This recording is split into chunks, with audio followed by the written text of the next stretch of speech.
చట్టాన్ని అత్యంత పవిత్రమైనదిగా ప్రపంచంలోనే గొప్ప రాజ్యాంగంగా భావిస్తాము.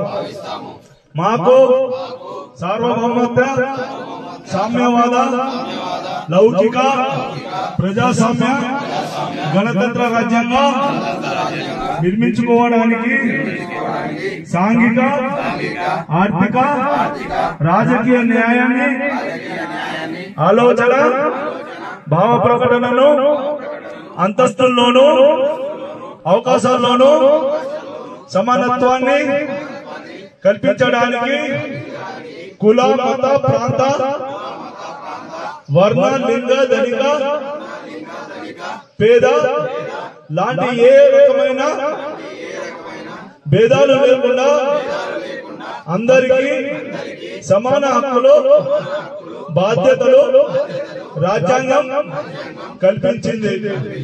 ఇటీవల పరిణామాలు రాజ్యాంగ స్ఫూర్తిని దెబ్బతీస్తూ ప్రజాస్వామ్య విలువలను కాలరాస్తూ సమాజంలో అశాంతి నెలకొల్పుతున్నాయి. విభేదాలు సృష్టిస్తూ రాజకీయ మనుగడ కోసం విద్వేషాలను రెచ్చగొడుతున్నాయి. ఇలాంటి తరుణంలో శాంతి, అహింసలను మూల సూత్రాలుగా మనకు బోధించి మహాత్ముడి స్ఫూర్తిగా మనుషులంతా ఒక్కటే అంటూ రాజ్యాంగంలో అందరికీ సమాన హక్కులు కల్పించిన డాక్టర్ బాబాసాహెబ్ అంబేద్కర్ ఆశయాలను అమలు చేస్తూ మన గొప్ప రాజ్యాంగాన్ని కాపాడుకోవడానికి చిత్తశుద్ధితో, అంకిత భావంతో ఆశయాలను మనం కాపాడాల్సిన బాధ్యత మన మీద ఉంది. జై శ్రీరామ్ అంటాం, మనం హిందువులేమో ఉన్నాం. నేను హిందువుని, నేను ఆంజనేయుని భక్తుడిని, శంకర్ భగవాన్ భక్తుడిని, నేను అన్ని దేవుళ్ళని కొలుస్తాను. కానీ ఈ దొంగ పార్టీ బీజేపీ 84లో వచ్చి ఈ రోజు భారతదేశాన్ని ముక్కలుగా జాతిని, కులాన్ని, మతాన్ని విభజించి పాలించి హిందువులే మనం భారతదేశంలో ఉండాలని చెప్పడం జరిగింది. ఈ రోజు అన్ని కులస్తులు కలిస్తేనే అందం ఉండదు దేశానికి.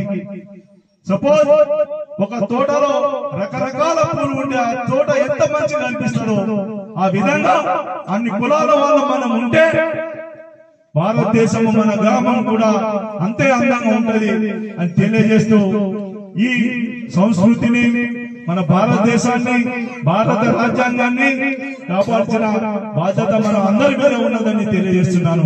అంతేకాకుండా ఈ గ్రామంలో మేము ఇంతకుముందు వచ్చినప్పుడు సీసీ రోడ్లు వేస్తామని చెప్పడం జరిగింది.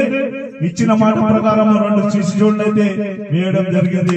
మరియు ఆ గ్రావెల్ కూడా మనమే వేసినాము, లైటింగ్ వేసినాము.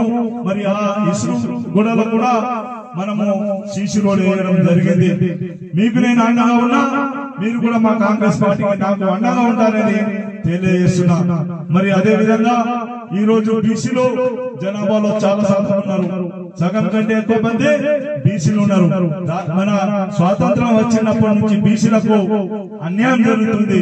బీసీ అందుకోసము రాహుల్ గాంధీ గారు దేశంలో బీసీల పాలన రావాలి, బీసీలో బాగుపడాలి, బీసీలకు రిజర్వేషన్ కల్పించాలని పిలుపునివ్వడం వల్ల భారతదేశంలో ఏ ముఖ్యమంత్రి చేయని విధంగా మన రేవంత్ రెడ్డి గారు, ఒక ఓసీ కులానికి చెందిన మన రేవంత్ రెడ్డి గారు బీసీల కోసం ఒక అడుగు ముందుకు వేసి మన రాష్ట్రంలో కులగణన చేసి బీసీల యొక్క సంఖ్య 56% అని తేల్చి వారికి అన్ని రంగాల్లో, రాజకీయంలో కానీ, ఉపాధిలో కానీ, మన ఉద్యోగంలో కానీ, విద్యలో కానీ 42% రిజర్వేషన్ పెంచిన ఘనత మన కాంగ్రెస్ పార్టీని, మన రేవంత్ రెడ్డి గారిని తెలియజేస్తున్నారు. మరియు ఈ రోజు రేషన్ కార్డు అంటేనే ఎక్కడో ముఖ్యమైన బియ్యం మనకు ఇచ్చేది. కానీ మన ప్రభుత్వం వచ్చిన తర్వాత ఎవరైతే వడ్లు పండిస్తున్నారో వారికి క్వింటాలకు 500 బోనస్ తో పాటు ఈ రోజు రేషన్ కార్డుల ద్వారా మనకు అందరికీ పేదోళ్ళు కూడా ఆర్సీసీ పెద్ద బిల్డింగ్ లో నివసించే వారు సన్న బియ్యం తింటున్నారు. గుడిసెలలో ఉండే వాళ్ళు కూడా వారితో సమానంగా సన్న బియ్యం తినాలనే ఉద్దేశంతో ఈ రోజు ముఖ్యమంత్రి గారు మనకు సన్న బియ్యాన్ని అందిస్తున్నారు. మరి ఇలాంటి ఊర్లలో సీసీ రోడ్లు కానీ సైడ్ రైళ్లు కానీ గత 10 సంవత్సరాలు మనకు కనబడలేదు. కానీ ఈ రోజు మన ప్రభుత్వం వచ్చిన వెంటనే 1 సంవత్సరం లోపే ఒక గ్రామాన్ని ఒక్కటైనా సీసీ రోడ్ ఇవ్వడం జరిగింది. ముందు పెద్ద పెద్ద నాయకులు ఉన్న ఊర్లలో వేస్తుండే, కానీ ఈ రోజు నేను వచ్చిన తర్వాత మన మండలంలో ప్రతి ఆదివాసీ కూడానికి కూడా నేను సీసీ రోడ్ మంజూరు చేయించి అది పూర్తి చేయడం జరుగుతుంది. నేను చెప్పేది అబద్ధం కాదు. మీ ఊర్లో ఇచ్చినాము, రోడ్ మండలం ఇచ్చినాము, ప్రతి పల్లెలలో కూడా ఇచ్చినమా లేదా పటేల్ సాబ్? ఎందుకంటే నాకు ప్రజల యొక్క సేవ చేయడానికి భాగ్యం వచ్చింది కాబట్టి నేను ఖచ్చితంగా కులం, మతము మరియు మన ఆదివాసీ, లంబాడి, ముస్లింస్, బీసీలు అట్లా ఏ భేదం లేకుండా ప్రతి వారికి కూడా నేను అందుబాటులో ఉండే వారికి ఈ రోజు అభివృద్ధిలో నేను పాల్పంచుకుంటానని తెలియజేస్తాను.